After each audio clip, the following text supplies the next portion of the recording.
التليفون جنبك وخليك مرتاح، وخلي صوته يكون رفيقك، وكل قصة هنا كتسمعها أكيد غادي تبدل شي حاجة فيك.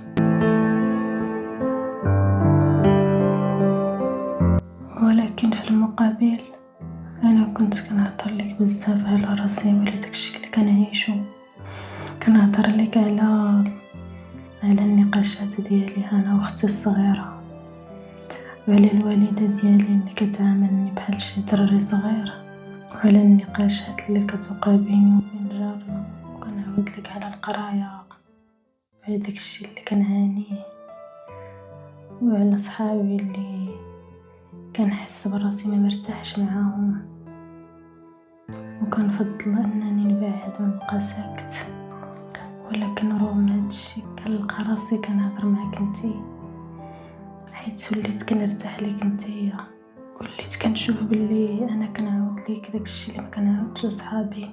ولكن في المقابل انت ما كتهضريش بزاف على حياتك، حتى وليت كنحس كنقول واش هادي مقطوعه من الشجره وما كتبغيش تشاركي شي حاجه خاصه بك.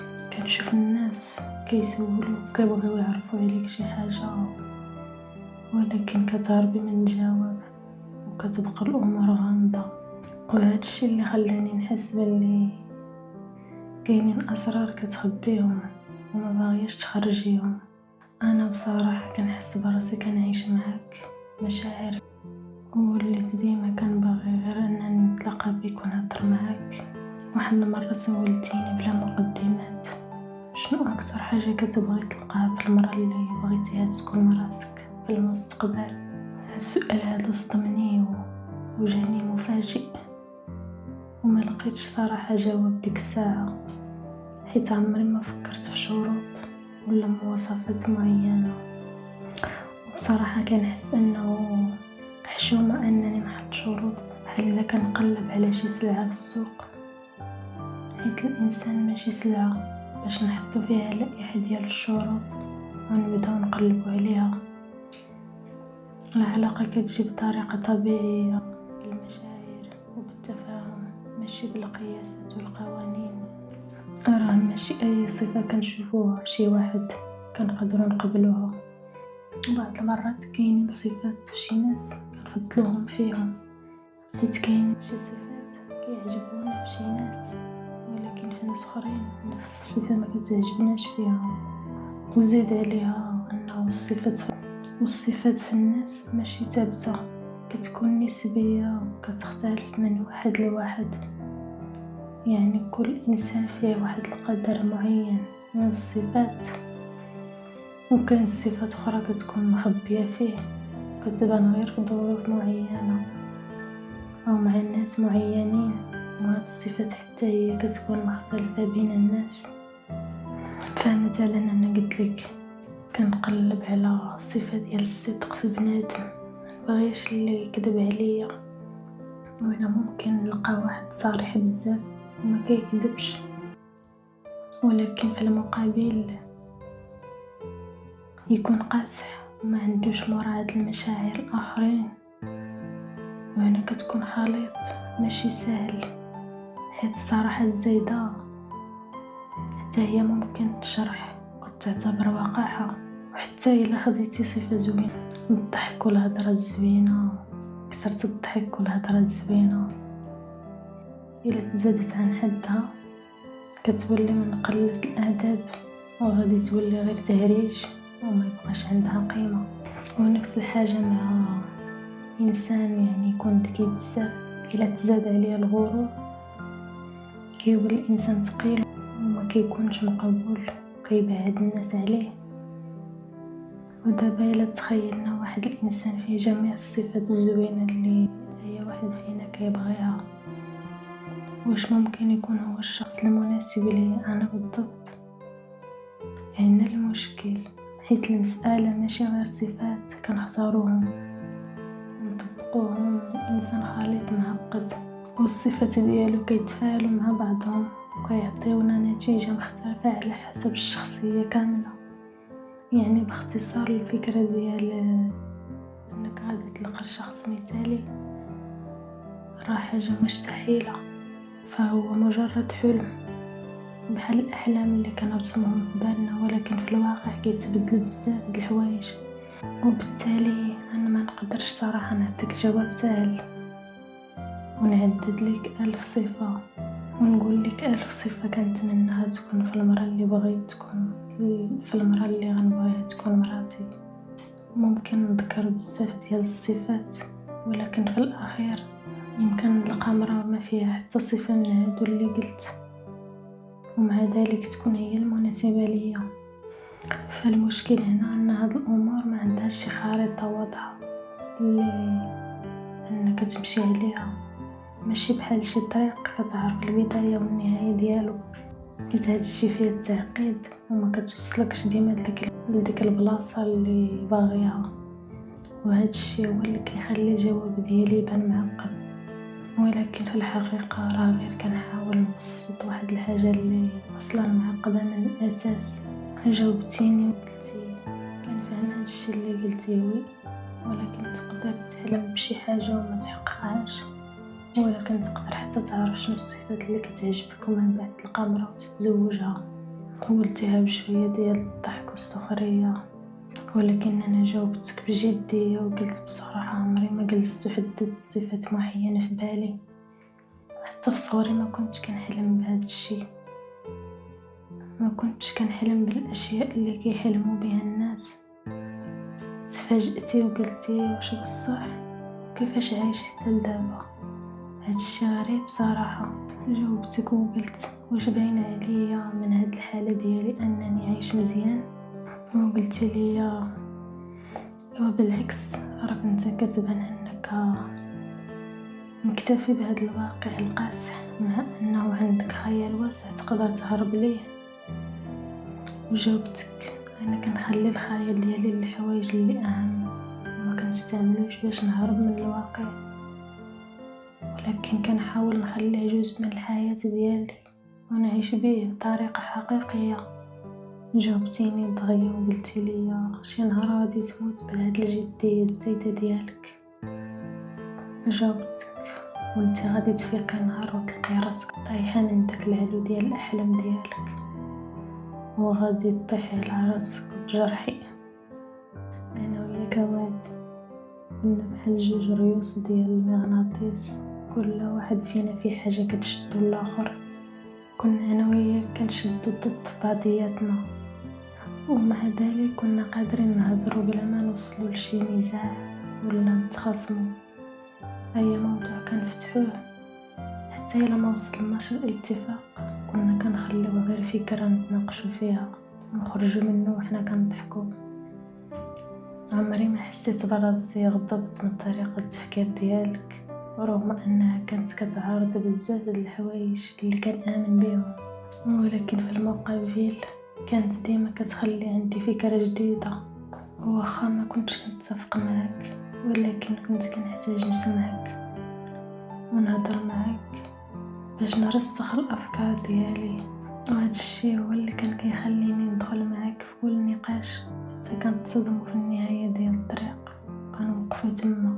خلينا دابا من هذا الشيء هذا واجي نرجع بك اللور لهذاك الشخص اللي تلاقيناه في الطوبيس وكان عزيز عليا وعليك، وهي خالتي امينه. يا واد ما كنظنش غادي تنسايها شي نهار. والخاله امينه واخا ما كانتش كدوز معانا وقت طويل بزاف، الا انها خلت فينا واحد الاثر كبير، والخصوص فيا انا. وانا ما بغيتش نتكلم نيابه عليك ولا انني نفرض عليك الانطباعات ديالي، ولكن انا متاكد بانها كانت عزيزه عليك، حيت انا بالمعرفه ديالي ليك وليت كنعرف عليك الحوايج اللي كيعجبوك والحوايج اللي ما كيعجبوكش، وكنعرف حتى النوعيه ديال الناس اللي كتبغيهم واللي ما كتبغيهمش.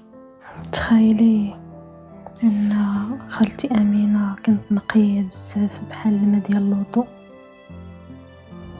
قريبه من القلب بحال اذان الفجر، كتولفي هذا غياب وبشوشة. وهكذا كيكونوا المؤمنون. وكان حسبها أنها كانت منهم، كان فيها واحد الإيمان ديال الناس الكبار، وعاملة بالرضا وراضية بقدر الله، ما كتشتكيش.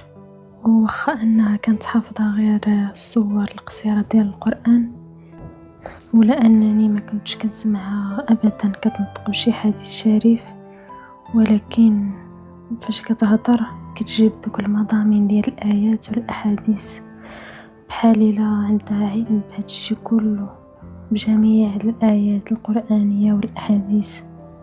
وخالتي أمينة كانت كتمشي معنا كل 10 أيام، 3 أيام في الشهر، كتمشي الصباح وكترجع مع العصر. ولكن هاد الفترة القصيرة هادي خلتني أنني نتعرف عليها وتولي الصديقة ديالي. ما تستغربيش يا وعد، كانت خالتي أمينة الصديقة ديالي فعلا، رغم فارق السن والثقافة والاختصاص في الحياة، إلا أنني كنت كنحس بالراحة بالقرب ديالها.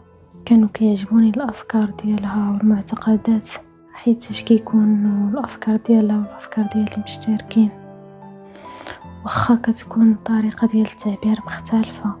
خالتي أمينة كانت مريضة بالسرطان، وداكشي باش كل 10 أيام كتاخد جرعة ديال الكيماوي في السبيطار العمومي، ولهذا كانت كتركب معانا. واش عقلتي فاش قلت لك بلي هاد الطوبيس بحال الحياة؟ كنركبو فيه كلنا، ولكن كل واحد منا عنده جهة وعنده طريقه. وخالتي أمينة كانت عندها وجهة.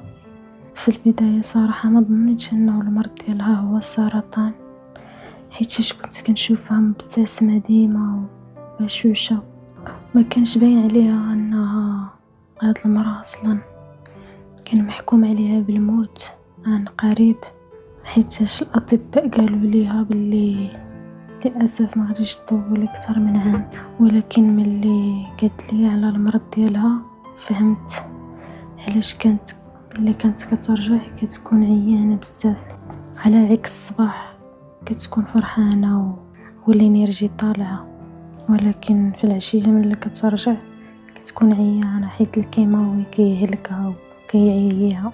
ما نكذبش عليك، لحد هاد اللحظة انا مصدوم، حيت كل ما كنتفكر كنسول راسي كيفاش الانسان غادي يودع الحياة قريب ولكن يكون قوي لهاد الدرجة هادي. وطبعا الأعمار بيد الله. خالتي أمينة كانت كتعاود لينا قصص كثيرة، وكتحفظ الأمثال لكل حادثة وموقف طرا ليها، وكنعتقد بأنه هذا الشيء هذا هو اللي خلاني نجذب ليها ولشخصيتها، واللي خلاني نتقرب منها أكثر. هو فارق العمر بيني وبينها، الشيء اللي خلاني نرتاح التقرب عندها، حيت كنت كنظن كانوا عندها الأحفاد غادي يكونوا بنفس العمر ديالي. وهكذا كانت علاقتي بها بحال الجدة والحفيد ديالها. مازال كنتفكر قصة اللي عودتها لينا، وطبعا هي بحال كاع الأمهات الجدات اللي ما كيديروش اسم لأي حكاية كيعودوها لينا. كانت خالتي أمينة ساخطة على هاد البنات ديال هاد الجيل، خصوصا اللي متزوجات، وكانت كتقول انهم هاد البنات ماشي عيالات اللي تقدر الواحد يعول عليهم، ما بقاوش قادرين على المسؤولية، ما قادينش انهم يصبروا على زواجهم، وباللي هما كيغضبوا دغيا وكيتقلقوا وما فيهمش الرضا والقناعة. وحنا كنهضروا جا با امين وهضر لينا على العروسه ديالو اللي طلبت الطلاق ومشات للعائله ديالها وكتسنى الورقه ديال الطلاق توصل ليها. با امين فاش كان كيهضر ما كانتش الحسره على وجهه، بحال ارتاح من هاد العروسه هادي، وقال لينا هكذا حسن على الاقل بعد الجيران ما بقاوش غادي يسمعوا صوتنا. انا قلبي محروق غير على الولاد. وهاد الجمله هذه اللي قالها با امين كافي انها تشعل النار في الصدر ديال خالتي امينه، وقالت لينا تيقوني انا ما كنلومش الرجال، حيت الغلط كيكون من العيالات. الا بغات تعيش وتستر غادي تصبر وغادي تجلس وتستر راسها، واخا يكون راجلها وحش، ولكن الا كانوا بغاو غير المشاكل فاكيد غادي تختار القرار واخا يكون راجلها يكون ملاك. سمعوا هاد القصه اللي غادي نقول لكم. قديم الزمان قالوا كانت واحد المراه بغات تطلق من راجلها، مشات للشيخ ديال البلاد كما هي العاده ديال العيالات اللي كيبغيو يطلقوا، على الله باش يعاون هاد الشيخ باش تفارق راجلها. ولكن الشيخ ديال هذيك القريه من بعد ما سمع الشكوى ديال المراه ما شافش يعني شي مشكل كبير اللي يخليهم يطلقوا اللي وصلوا للطلاق. كل ما في الامر ان راجلها عصبي واحد شويه، وانها كون قادره تحمله غير شويه وما تردش عليه الهضره اللي يكون غضبان، فما غاديش يوقعوا لهاد المشاكل وما غيوصلوش لهاد الشيء اللي وصلوا ليه.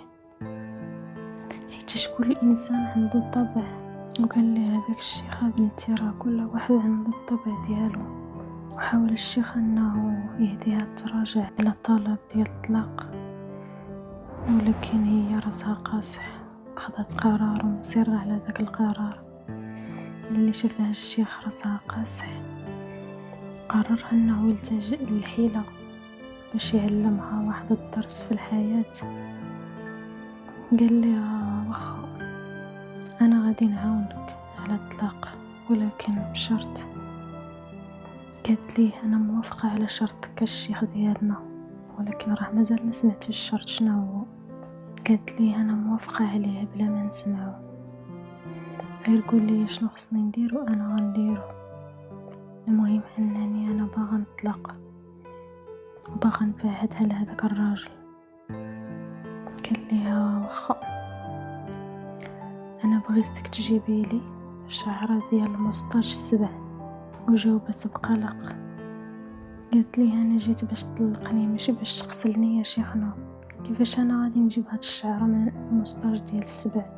قال لي هذا هو الشرط ديالي الوحيد، اما انك ترجعي لبيتك وتعيشي مع راجلك، اما انك تجيبي لي هاد الشعره من مصطاش ديال السبع. قالت لي واخا اعطيني شويه ديال الوقت يا شيخنا. قال لي خذي وقتك بنتي. هذيك المراه ما نعستش هذيك الليله، بقات كتفكر شنو ندير وتفكر بالطريقه اللي تقدر تجيب بها هذيك الشعره. من بعد تفكير عميق جاتها واحد الفكره جهنميه، قررت انها نفذ هذا الشيء اللي قال لها الشيخ. مشات للسوق وشرات خروف، مشات به للغابه، مشات للبلاصه فين كيكون فيها السبع. وملي شافها من بعيد ربطت هذاك الخروف في شجره وقفت بعيد كتشوف فيه. وجا السبع وقال هذاك الخروف ومشى رجع لبلاصتو. في الصباح اليوم الثاني مشات للسوق عاوتاني وشرات خروف اخر وتقدمت لنفس البلاصه، ولكن هاد المره قربت شويه من بلاصه السبع وربطت الخروف ووقفت قريبه عليه. وجا السبع عاوتاني وكلا هذاك الخروف ومشى لبلاصتو باش ينعس. في اليوم الثالث عاوتاني مشات شرات خروف جديد ومشات به للبلاصه فين كاين السبع. وهاد المره قررت انها تجبد منه الشعر من المصطاش ديالو. تقدمت بخطوات قريبه من السبع وربطت الخروف، وجا ليه السبع وقلاه ومشاوي باش ينعس. وتقربت منه بشويه بشويه، بقات كتقيسو فوق راسو حتى نعس. وهنايا هزت هذيك الشعره من المصطاش ديالو وجات كتجري للشيخ وقالت ليه شيخنا ها هو هادشي اللي قلتي ليا. قال لها شنو هادشي يا بنتي؟ قالت لي هذه هي الشعره ديال المصطاش ديال السبع اللي قلتي لي نجيبها لك باش تطلقني من راجلي. سولها قال لها ولكن كيفاش حتى درتي حتى جبتيها؟ وعاودت لي كاع داكشي اللي دارت في دوك 3 ايام. وهنا قال لها الشيخ واش ماشي حشومة عليك بنتي انك تنجحي في ترويض السبع مفترس وتفشلي انك تروضي راجلك الانسان؟ راه كون استعملتي مع راجلك الحب والهدوء والمودة والمراعاة كما درتي دابا مع هاد السبع باش تبلغي الحاجة ديالك، غادي ديري راجلك بين يديك. والمرأة هنا حشمات وحوجها حمر بالحشمة وحضرات راسها، حشمات من راسها ورجعت للدار باش انها تصلح الغلط بينه وبين راجلها.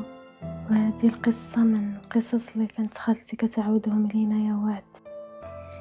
اول مرة تقول لي يا خالتي امينة على المرض ديالها صراحة بقات فيا بزاف، وفي ذاك النهار سولتها واحد السؤال غبي ويا ريتني ما سولتهاش، حيتاش بعض الاسئله اللي كنسولوها لناس اخرين كتكون كتجرح بزاف وعد، حيت كتجرح بنادم وكتخليه في قلبه وكتبقى في وسط قلبه كما كيدير الموس.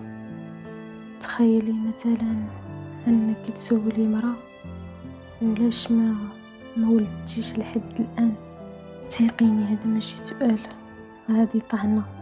وهكذا كيبان لي السؤال ديالي لخالتي امينه، ورغم ان السؤال ديالي ما كانش من باب الفضول او الرغبه في المعرفه بقدر ما كان من باب انني مهتم فعلا، وكنت كنامن ان اظهار الاهتمام هو اظهار للحب، حيتاش ما كاينش حب بلا اهتمام.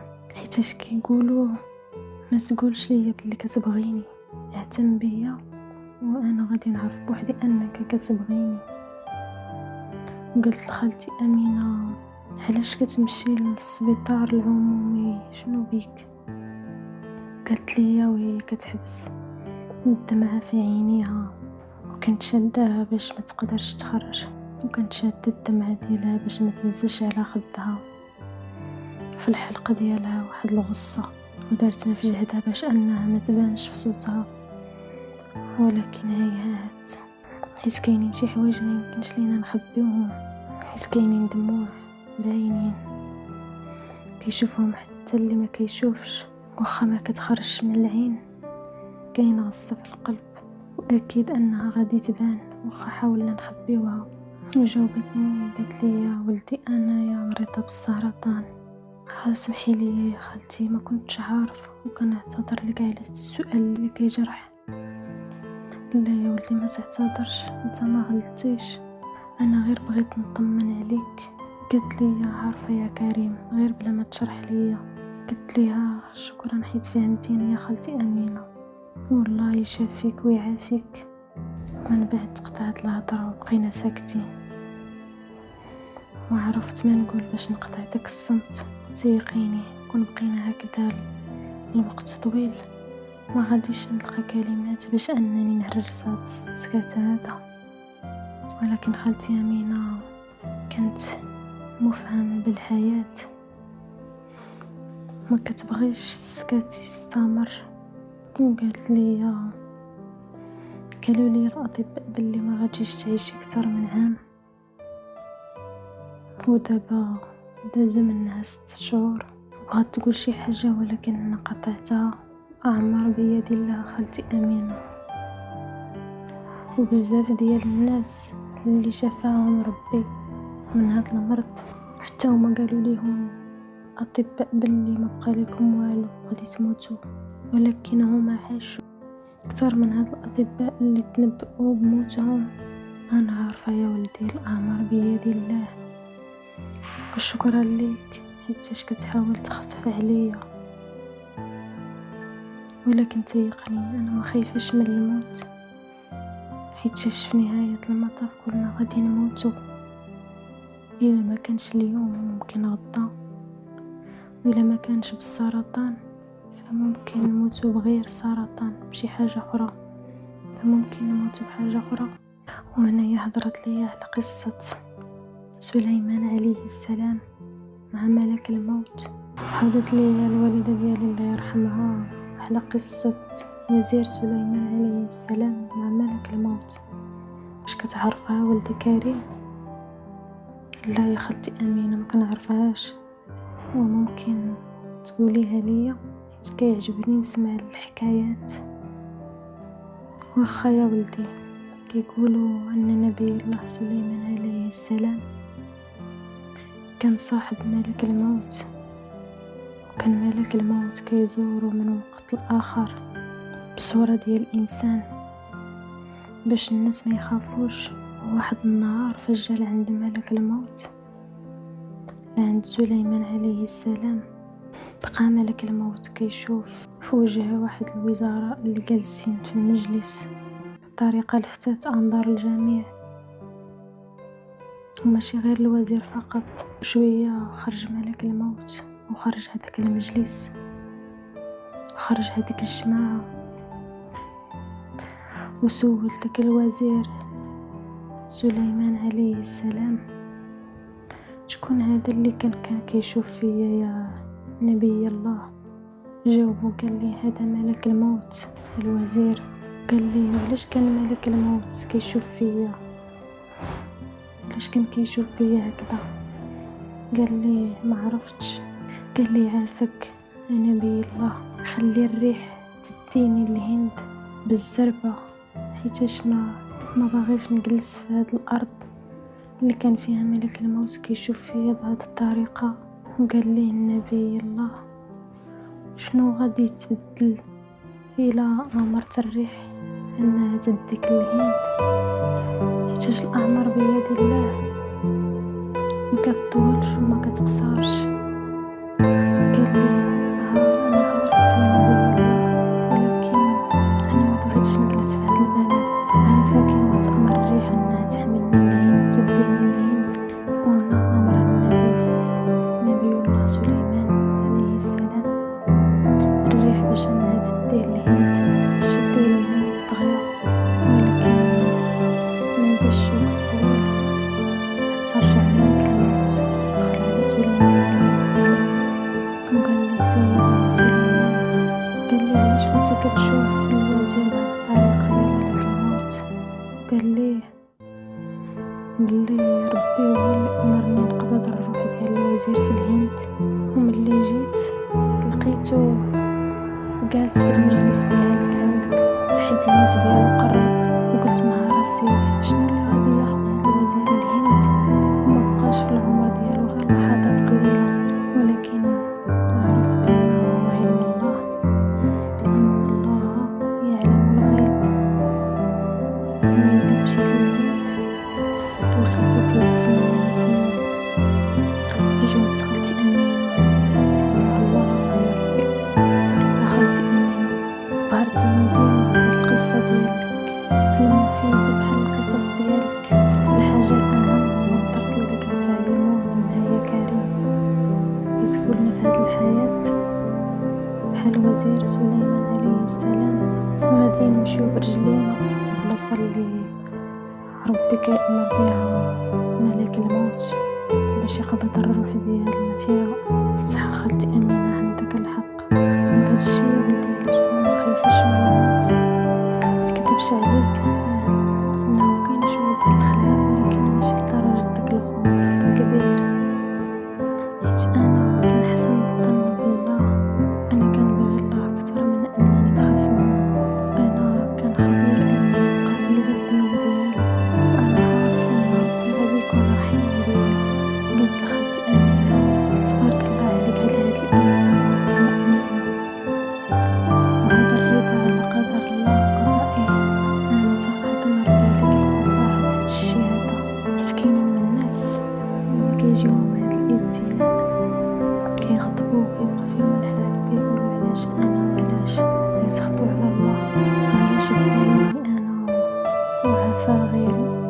جاوبتني خالتي امينه: واعوذ بالله انني ما نرضاش بالقضاء ديالو والقدر ديالو، فتيقني انا ماشي غير راضيه، انا فرحانه بزاف. انا فرحانه. عرفتي علاش؟ وعلاش؟